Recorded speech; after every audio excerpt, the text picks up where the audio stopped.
Part 1. కరుణాపారవార వరుణాలయ Gambheera Narayana.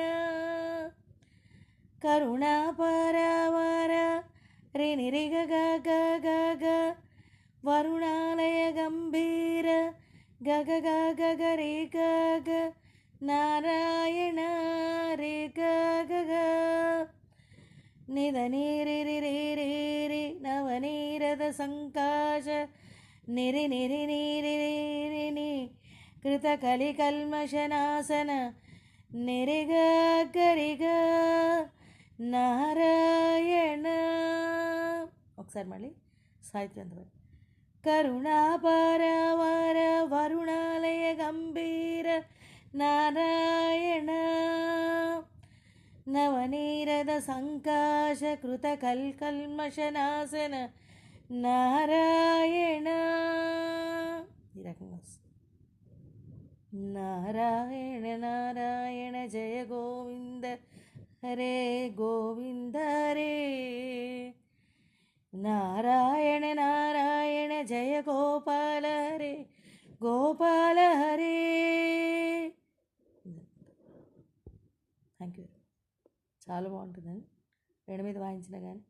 Simple and scale ఒకవేళ అర్థం కాకపోతే అందులో చేంజ్ చేయక ఆ నోట్స్ గుర్తుపెట్టుకుంటే చాలు.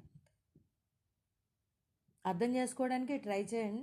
అంటే చాలా వీడియోస్లో రీవని షడ్జం కింద తీసుకుని ఫస్ట్ మావని షడ్జం తీసుకుని అది ఎలాగో చేస్తాము అంటారు. మధ్యమావతికి హిందోళ్ళకి వాటికిను. తర్వాత ఫిల్మ్ సాంగ్స్కి కానీ లేకపోతే కొంతమంది హై పిచ్లో పాడతారు అంటారు. అప్పుడు కానీ స్కేల్ చేంజ్ చేసేటప్పుడు రీవన్ షడ్జం కింద తీసుకుని కొన్ని చెప్పాను. సాధారణ గాంధారం షడ్జం కింద తీసుకుని చెప్పాను. అలా కొన్ని స్వరాల దగ్గర చెప్పాను. తర్వాత ఎక్స్ప్లెనేషన్ కూడా ఇచ్చాను అంత ఎలా మారుతాయి అన్నది.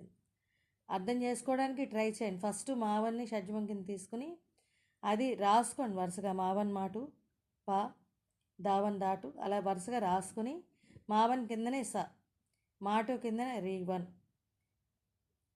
పా కిందనే రేటు, దావన్ కిందనే ఘాటు, అలాగా వరుసగా రాసుకుంటే క్లియర్గా ఫస్ట్ అది అర్థమైందంటే ఆ కాన్సెప్ట్ అది ముందర అర్థమైతే మధ్యమ శృతికి మార్చడం అంటాం అన్నమాట. మిగతా వాటికి స్కేల్ మార్చడం అంటే రీవన్ని షడ్జం కింద తీసుకోవడం వాటిని అన్నింటికి కూడా అలా కూడా అన్నీ కూడా చేయొచ్చు.